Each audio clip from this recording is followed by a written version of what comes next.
Okay. Hi, Diana. Hi, how are you? Okay. Good to have you here. Thank you. Thank you for having me, actually. Okay. It's quite interesting. I don't really like talking about myself like that. Really? Yeah, in a space, but I think this is out of my comfort zone and I'm willing to dive into it. Out of your comfort zone. It feels like it's a little bit more in your ballpark. I think the difference is usually interviews are mostly about something I'm doing, not necessarily myself.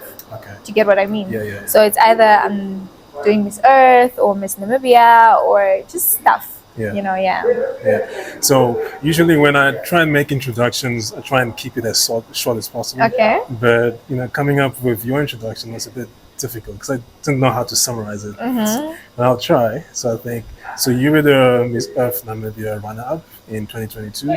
You're also a philanthropist. You have a foundation called the Diana Arts Foundation. Yeah, and you're currently the brand ambassador for Vaseline Namibia. Yes. Yeah. So interesting. Yeah, I think I carry so many hats. I'm a multifaceted person. I think the minute I discovered that I don't have to box myself to be one thing, I just decided to open a can of worms and go for everything that I could. Yeah. So I'm also an architect in training as well. So I'm working towards becoming a registered architect. And yeah, I think you summed it up very well. Okay. So with me, most of the time when I'm asked to sort of describe myself, it depends on the situation. Because if we're in like a career event, I would say like I'll start with I'm an engineer.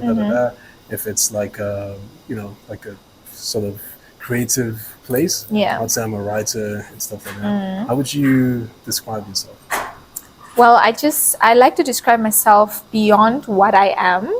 I like to say that I'm a child of God. I'm a woman of faith, and I have a heart that's ready to serve and be a servant to my people. That's really who I am. Yeah, that's short and sweet. Yeah. So I can remember when I was sort of, because we grew up in a Christian family. Yeah. So we would go to church. So sometimes at youth meetings, so they would have a bunch of different pastors. Right? So there would be certain pastors that they would start preaching, and it would be a lot of do's and don'ts and stuff like that. And then there was this other one which actually stuck with me till now. It's like what he did was just he came up and then he simply just started telling his story. So that sort of stuck with most people because I think what inspires people most of the time is just people's experiences because you can kind of relate your story, with them. So if we were to start with you, could you give us a background of yourself? Oh, wow. A background of myself. Well, I'd like to describe that I don't come from a wealthy background. That's the first thing that I'd like to establish, just so that I think it gives perspective of your struggles, of where you come from. So myself, I was born and raised in Windhoek, but I grew up on the outskirts of Windhoek in Okurangaba. That's where I've been all my life. So my parents were very passionate about education, so I really appreciate them for that because they always invested me to go to good schools.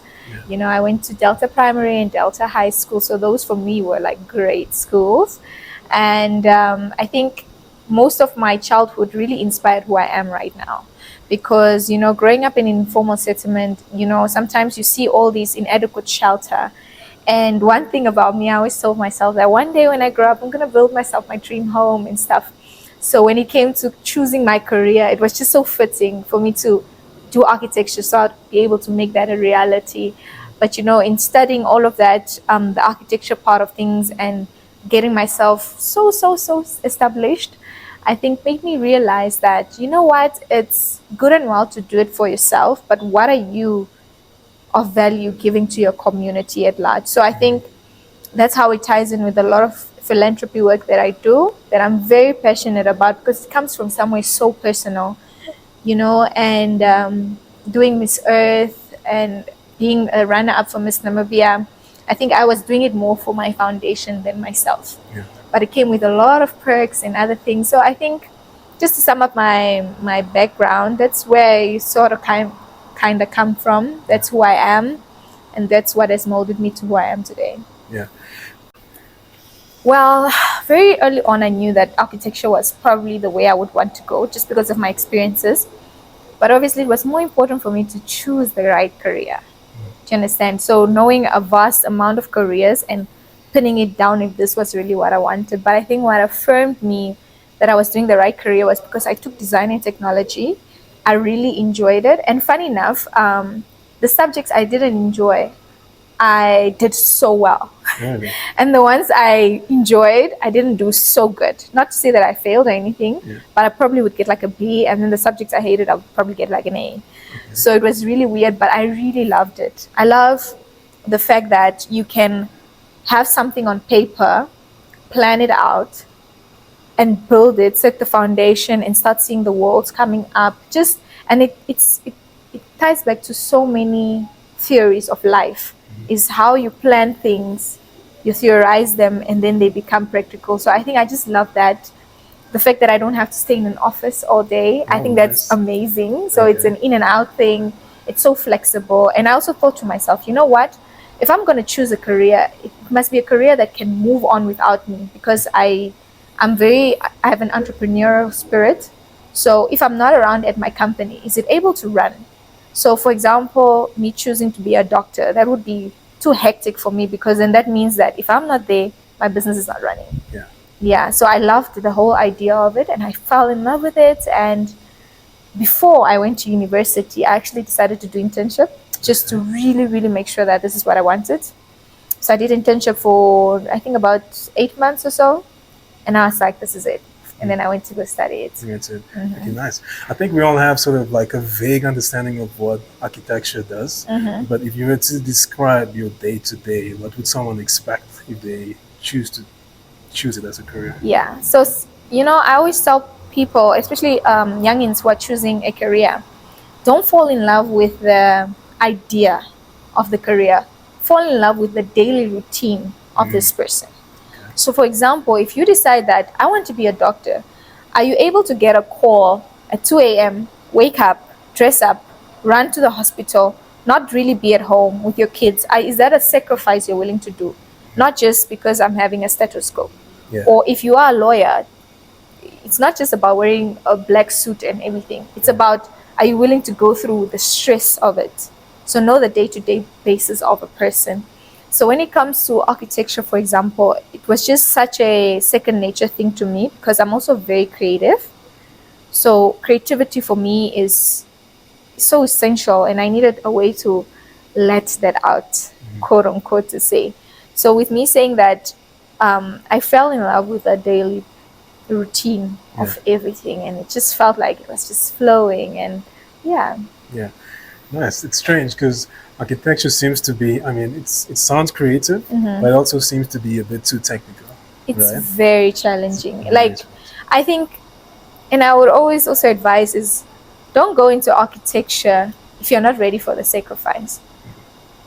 This is just an opinion. I think architecture is one of the most draining courses to study. Really? Yes, because at most universities, who are the students that sleep in class? It's architect students. Who are the ones that are always just never around social events? It's architect students. Because I believe in the 3 triangle. You either choose your sleep, so there's the sleep, you choose your work to excel at your work, or social life. So you can only have 2. You either sleep and do good at school, or you do good at school and have a social life but have no sleep. So it's a whole pinpoint thing, but it's very, very challenging. I remember when I went to university, and we were about 256 students when we started in architecture, and only 19 of us graduated on time. Really? Out of 256? God. So some dropped out. It's very challenging. I think people don't understand, and I wish I knew that earlier as well, because it was so draining. It was deadline after deadline. It was just a lot. What keeps someone going in a situation like that? Is it your passion, or is it just your dedication to discipline? I think personally, it's where I come from. You see, for me to go and study architecture, because I studied it in Turkey, I got a scholarship to go study it there. Now, I explained that my background, I don't come from wealth. So a little girl from Okuriangava, getting the opportunity to go to Turkey is a big, big deal. Yes. And I think when I saw other kids, they would play around and have all these choices around them. Maybe their parents are entrepreneurs, or they have businesses, and you don't have that. So you don't have the same mental capacity as that person, right? Yeah. You know that this is your only choice. And if you mess up, even if your parents wanted to do something about it, there's just nothing they can do for you. So I think I put myself in that mentality that this is the only thing I have. If I don't get this right, Yeah. I'm going home and I'd have to find something else. And that for me was not an option. I think when you don't have options, that pushes you very hard. Like, other people will be like, no, let's go and party and do this. And you're like, I just can't afford to do that. So I think that it pushes you a lot. It does. It does.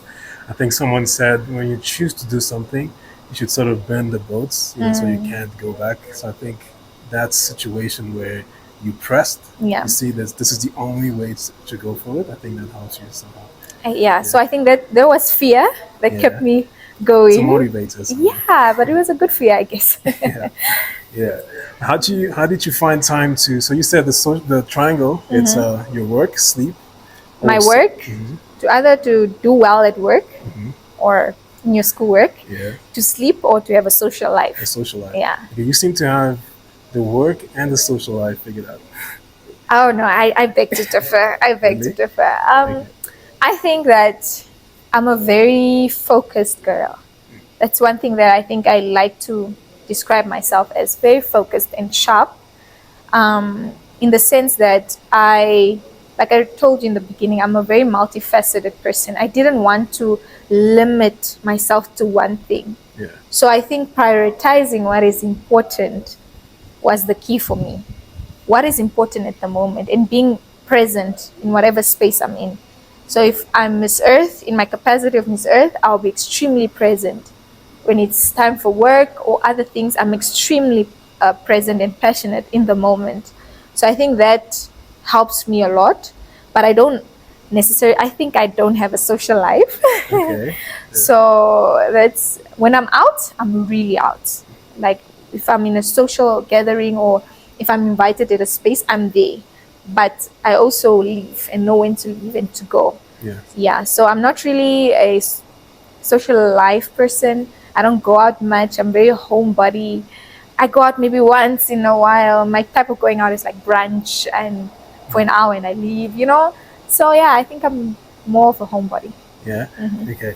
The reason why I said social, it's because you joined the pageantry, Yeah. right? And that seems to be you need a bit of social skills to be able to navigate, because most of the time, like you said, let's say if you focus on your career too much, you kind of lose a bit of that social skill interaction with people. But how did you manage to fit yourself in the pageantry? I think, what's so crazy? I think God really works in mysterious ways, My life, when I look at it, like when I step out and I just look at the way it played out, it's so crazy that a girl from Ukriangava got to travel to 13 countries. Yeah. And most of it was just through either education. When I was in grade 10, I got to go to Germany, and then I traveled from there. So I went to Germany, France, so I traveled a lot. And I think understanding people from different places gives you a social advantage, meaning you are able to blend in with any group at any time because you've understood culture very well. Do you understand what I mean? The level of respect I have for people, I think, is different from someone who's not as well traveled. And being able to blend in is also a skill on its own. So like I said, I have a plug. Yeah. When it's time for me to socialize, I put it up. When it's time for me to be down, I put it down. Yeah. Yeah, so yeah. Okay, I like what you said. You traveling sort of expose you to different cultures. It does. Which helps you understand how people work. Because I've noticed a lot of times when you find yourself in like a group, if you speak a little bit different than the group speaks, it's difficult for them to sort of find common ground with you. And I think knowing cultural norms like that helps you in integrating. Absolutely. And I think I'm just going to speak to my recent travels. Sorry, excuse me. When I studied in Turkey, right? Those guys are Muslims. So you need to understand the level of respect I need to have for these people for them to respect me as well. When it's time for them to do their prayer, I'm not judgmental towards it. I'm more in an understanding spirit. I traveled to the Philippines as well. So it's just different. You understand? And I think it also speaks, I'd say you practice your muscle of respect. Yeah. Because sometimes you may not agree with what someone does, you may not believe in what someone does, but you can accept it and respect it, most importantly. So I think that helps me a lot. So I'm able to go in spaces and mold, not to say that I change, but I just know if this is a business setting, it's time to do business. If this is a social setting, how am I? If this is a personal setting, how am I? So yeah, you must be able to be so moldable in that sense. Yeah. Yeah. What was the country that gave you the most culture shock the first time you visited? Most culture shock. Yeah. What was different than what you I would used say there were two countries, Germany and Turkey. to? Okay. And I'll tell you why. Because when I was in Germany, I was with a family, so a foreign family, right? The way they did things was just so bizarre to me. Like, I felt like it was the other way around, you know? In our black family homes, it's like you grow up, you're the one cooking, you're the one cleaning. Yeah. The other way, it's the other way around there. The parents do everything in that sense. So it was like, okay, can I go wash the dishes? And it was like, no, we'll take care of it. So it was just very different, you know? And also living with other people kind of opened my mind to the possibilities of life as well. So they were a bit more on the wealthier side, I would say. So I think that also opened up my eyes, or my internal eyes, to say that, you know, there's so much to life.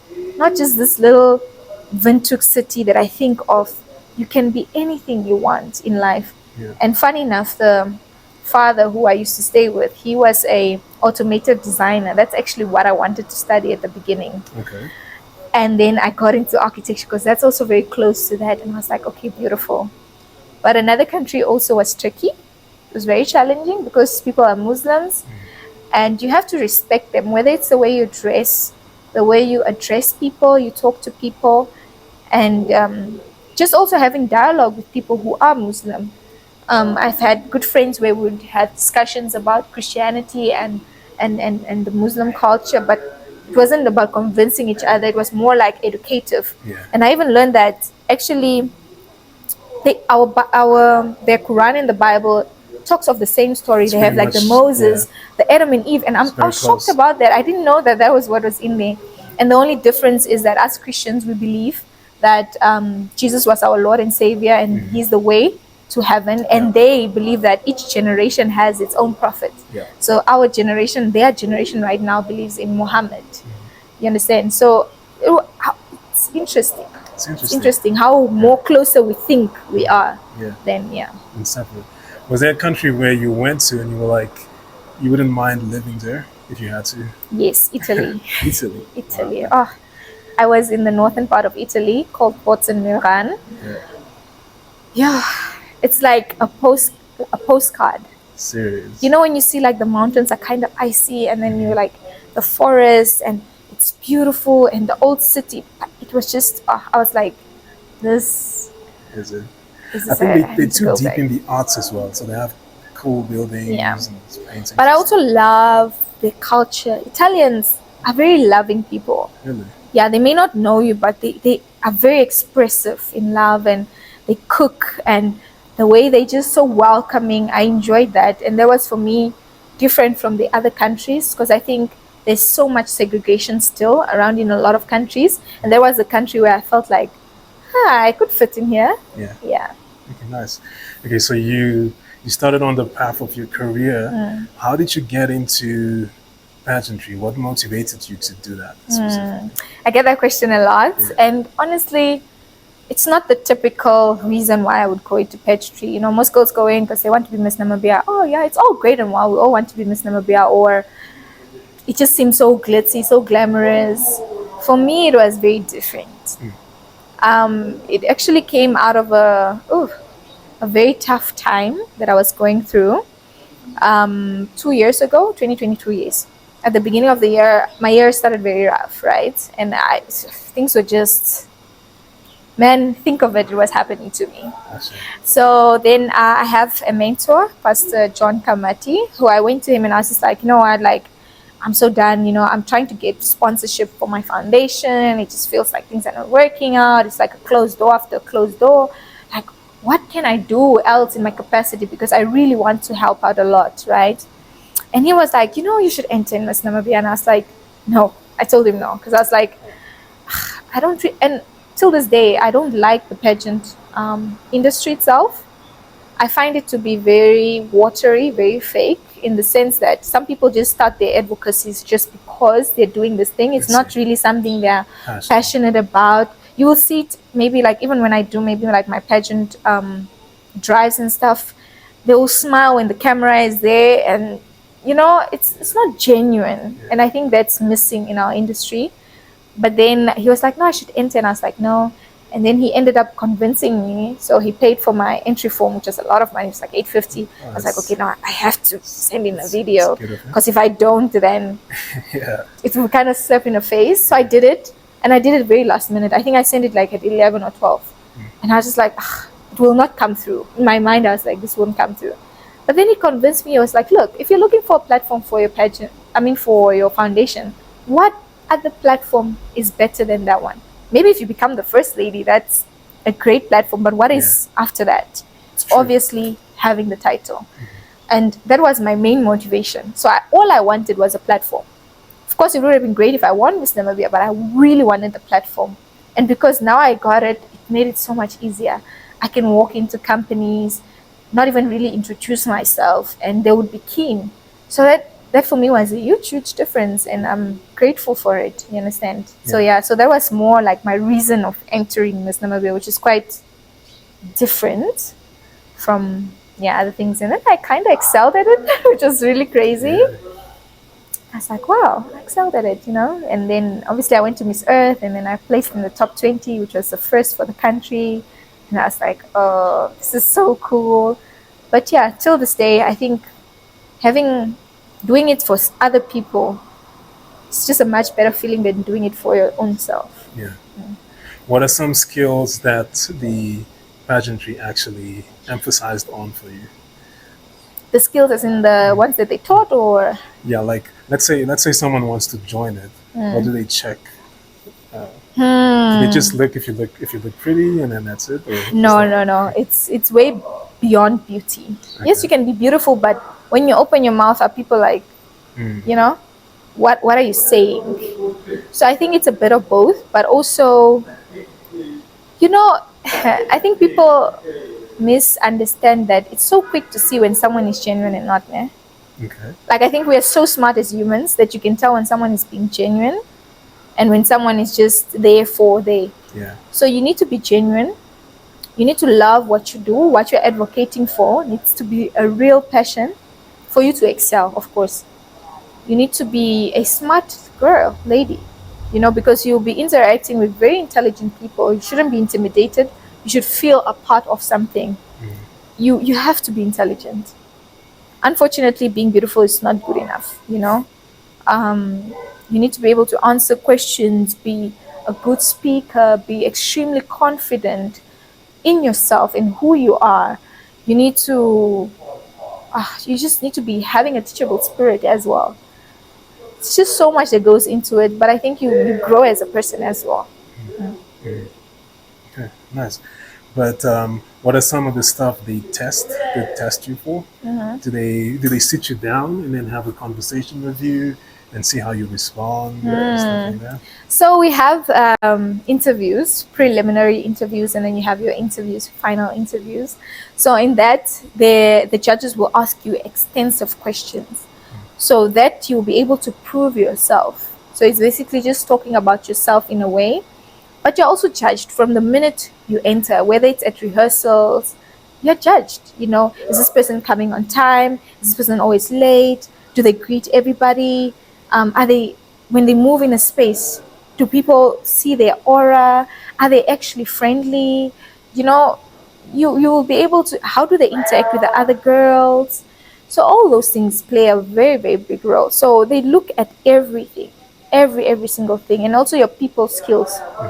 That's important. Like, how do you deal with conflict? If you're not happy, how do you deal with it? Are you want to run social media? Are you want to really get to the root cause of it. So I think they, you know what? I think that's one of the toughest interviews. I think even people who become presidents and whatnot don't go through such an intensive interview. Really, because you don't know what to aim for. Right? Exactly. And there was this running joke the time when Donald Trump was the president. You know, the questions that they asked the girls on stage, they are so difficult that they were like, if they asked Donald Trump the same question, he'll probably run around and you know, so you need to be well read as well. You need to know your facts. You know, if I ask you what's the unemployment rate and you're scratching your head, you're a problem. It's already 51% and so forth. So yeah. Nice. Okay, if there's one last thing on this. If there's one single skill that you could tell, if there was your sister or someone that's trying to join this, if there was one skill you could tell her to prioritize on, what would that be? One skill. One skill. One is so tough, eh? But let me think. One skill would be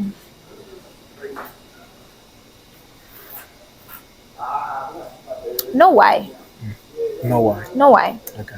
Because if you lose your why you are doing it, if someone says something negative towards you, you will fumble.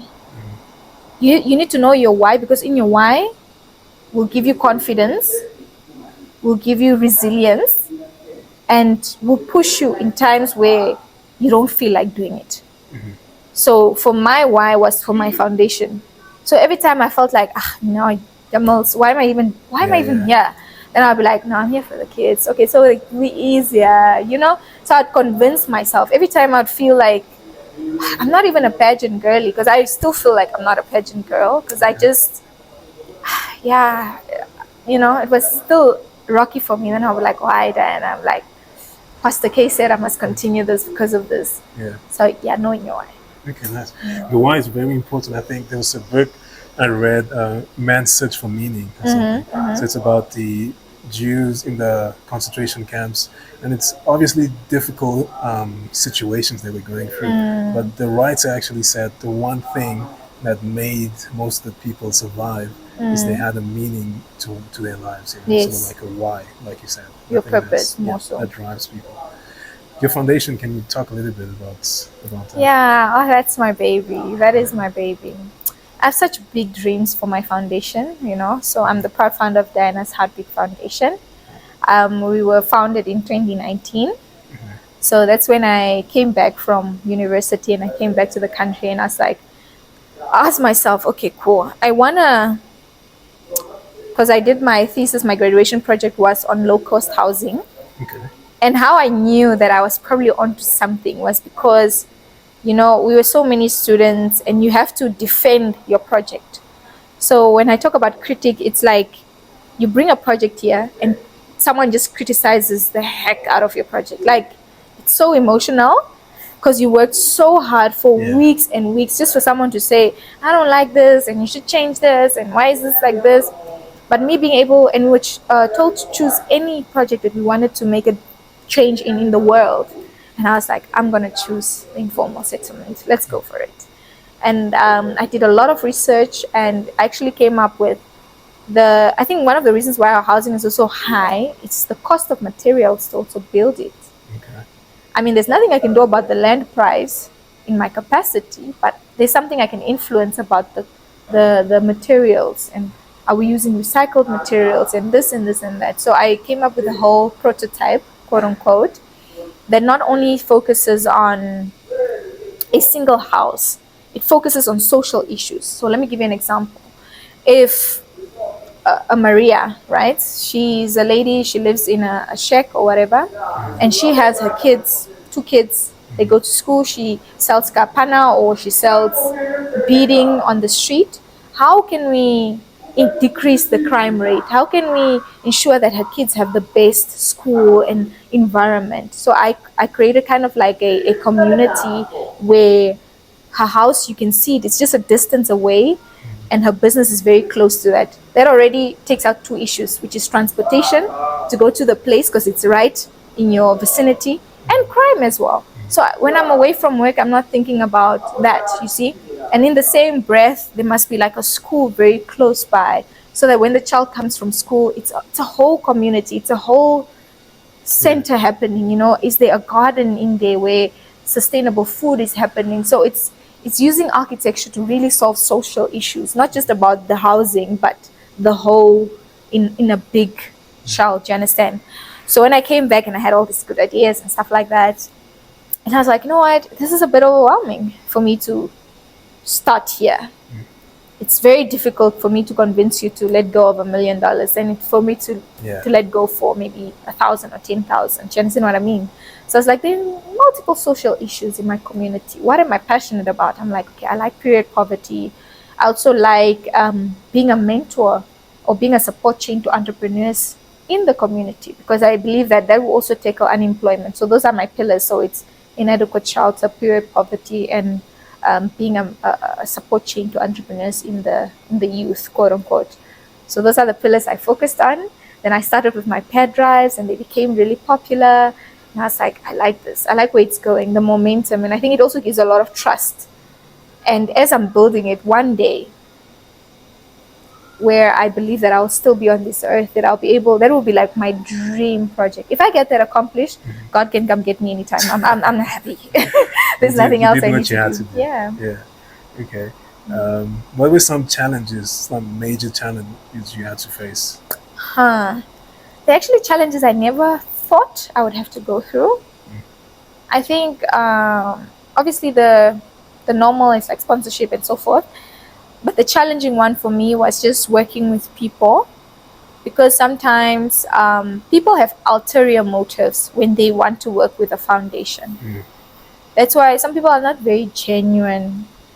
And whether it comes to volunteers and stuff, it's like the craziest things would happen. You know, we are at an outreach and someone would be asking you the most weirdest questions, like, you know, can we have food? Can I have this? And it's like being so snobbish about things. I think that shocked me a lot. I was like, you are coming to donate and be present for somebody else, and now you want me to cater to your needs. Isn't that just selfish? Because you left to come be. And I think filtering out those people was difficult for me. People. It's always people. Yeah, because, and also sometimes it's like someone might, I need to be very protective of the beneficiaries, whoever is receiving the things, because sometimes they're used as props. So somebody might donate 5,000, but they want to come there and just take pictures and this, and then later on you realize, was this person really giving it to me because they really wanted to help, or did they have ulterior motives? Do you understand what I mean? So I think those things, they turn me off a lot, because I'm just like, you need to know your place as an individual. And if you're giving, be really giving. Don't give with motives. Expectations on it. Okay. How do you manage all these facets of your life? I'm a very organized person. I'm like a type A person. I have 6 diaries. 6? Yeah. And I use them all. Okay, wait, the 6 of the same thing, or they all have different purposes? They all have different purposes, but I use them daily. Okay. So I'm very organized like that. I like to time stamp everything. So by this time and this time, we should be done with this, like that. So that keeps me very organized and productive as well. I realize it keeps you very productive. Writing down what you need to do, a to-do list, do this, do that, it helps a lot, because you're focused. So one thing I did tell myself maybe 2-3 years ago was, every day I need to do something that gets me to my goal. Because most years I would have like a whole dream board or vision board, and I don't know why, I would just scratch my head and hope that it will come to pass. But if you're not doing anything daily to get to that, so then I broke down my whole daily routine. I'll show you after the show. I want to see that. My whole daily routine, like, okay, this is what I do every day. So if I work out every day, that's getting me closer to my dream.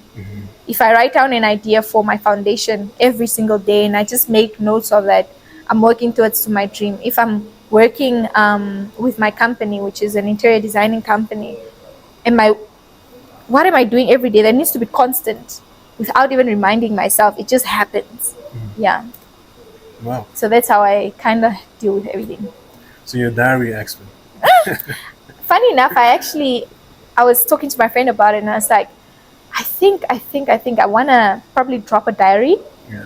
Like actually come up with my whole concept of what I want one diary to have, because usually diaries have like something I like about that diary, and then something Yeah, I want to combine like a diary and probably like sell that.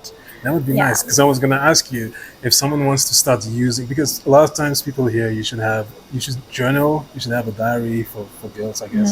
Journaling is probably the same thing, right? Yeah, very close. Very close. So if someone wants to start having a diary, what are some tips you could give them to focus on? I think you should reward yourself.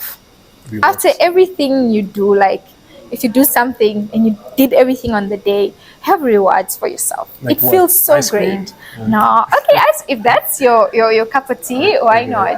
Like for example, like I enjoy. There's so many things I enjoy, but probably if I work and I'm like, okay, cool, I'm gonna watch something on TV that I like. Then I'm like, if I finish all these things, then I'm gonna watch it, or I'm gonna take myself a bath today. If I finish everything, it just feels good. It makes you feel productive. It makes you feel like you actually prioritize your time, because I think time is more valuable than money. Yep. And how you use it is also important. Yeah. Yeah.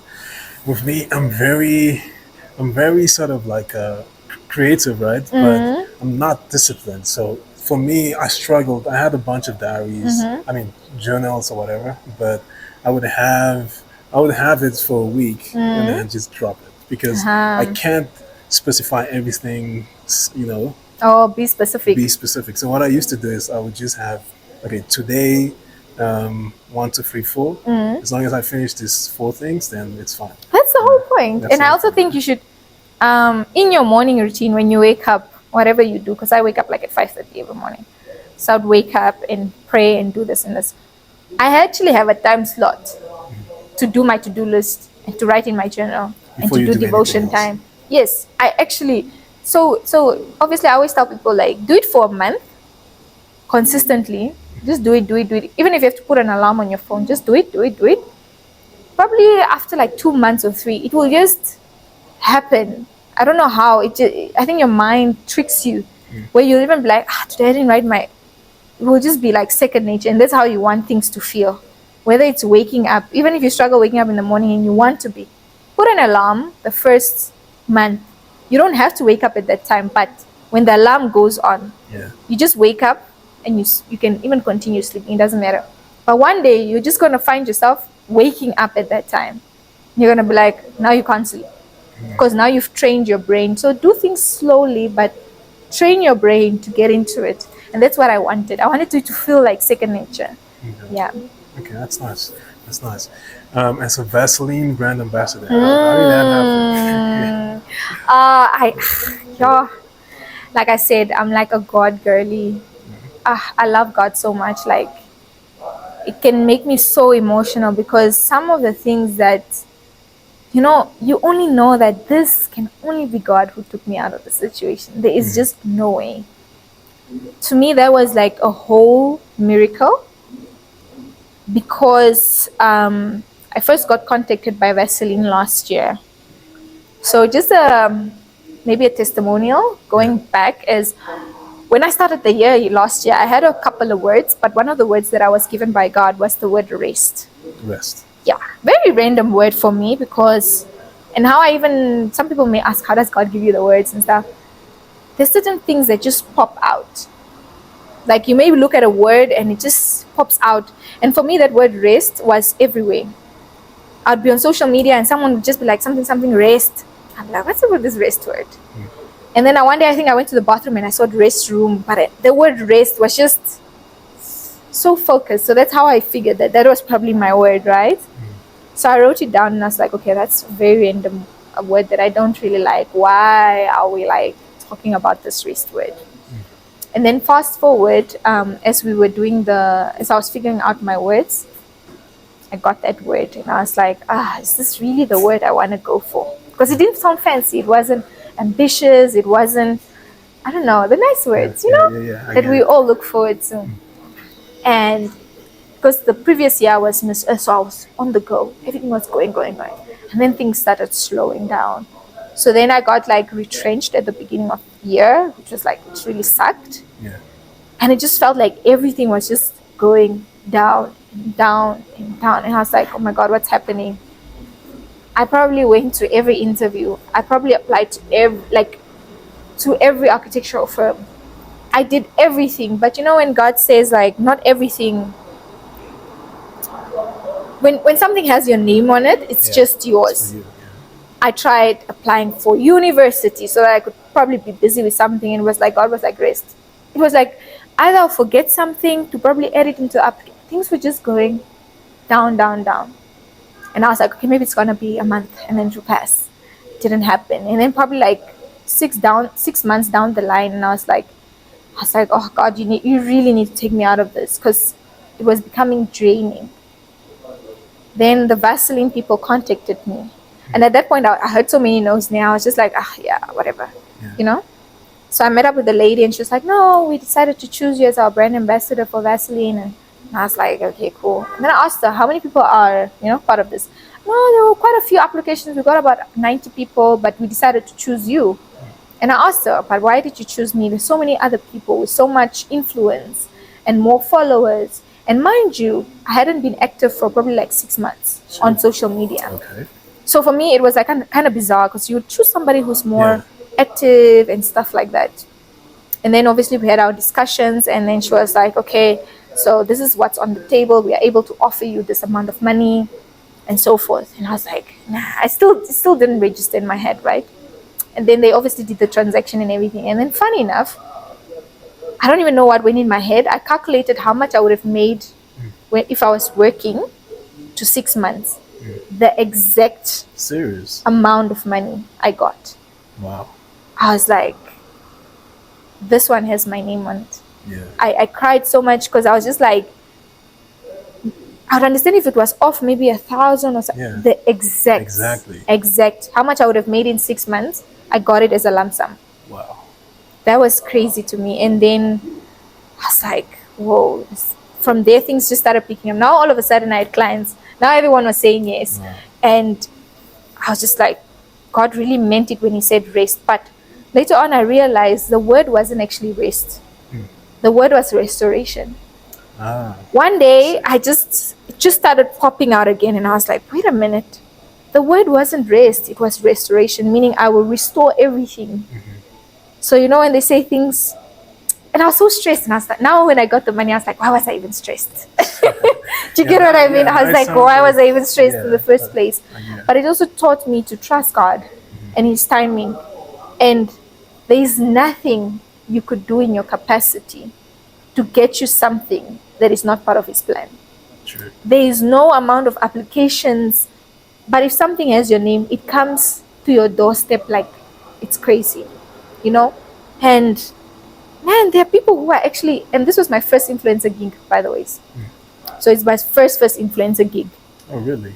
Yeah, and then it opened up other doors and stuff. So I was like, to me, I was just like, yeah, God. And then this year again, they called me up, and they were happy with my work that I did last year. And I was like, see, sometimes when your thing just has your name on it, it's yours. It's yours. Yeah. And I think that I've confirmed so much. I was like, thank you, God. And I also apologize, because there were times where I was like, but you're taking too long, but this was that, But God really puts us through things so we have perspective. And I think he was also allowing me to rest, because I'm always on the go. I never appreciated things I was doing well in, Like if I get an achievement, I'll be like, on to the next. Now I actually take time, and I'm like, wow, I did that. Wow, I'm proud of you, Diana.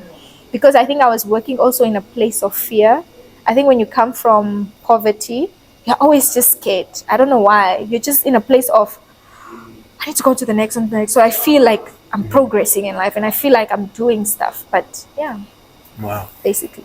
Yeah, that's nice. Yeah. I think it's natural for human beings to feel like everything should happen because of them, because of the effort that you put in the thing. Oh, that's good. That's so when good. you say, when like you said, when God says pause a little bit, it's hard for a human being to actually go through or understand something like that.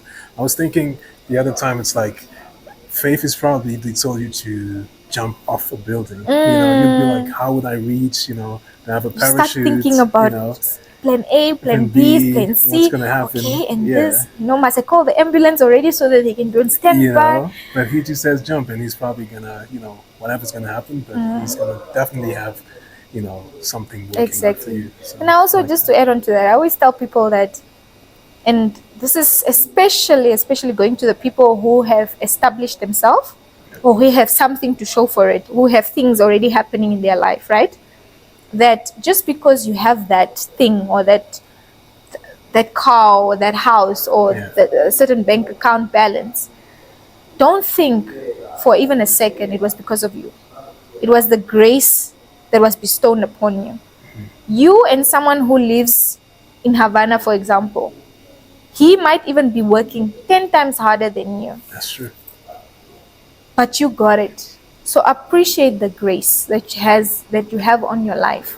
It's not something that happened because you were smart, or you had the correct connections, or you studied, or you this. There are people with doctorates who have nothing to show for it. That's true. And it's not because they're not smart or as hardworking. It's His grace.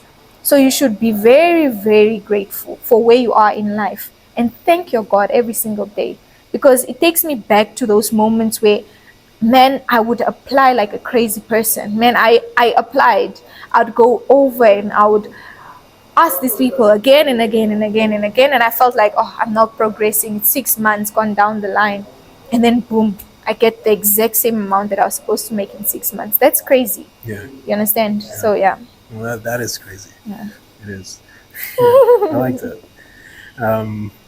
Usually at the end of the interview, I ask the guests to sort of give advice to a younger version of themselves, or someone that's, when I say younger version of themselves, it's basically for someone that's young right now, that's trying to pursue what you're pursuing. What would you give to them? What would you tell them? Wow. Okay. I would just say that, this just came to me, but don't fall in love with what society glamorizes.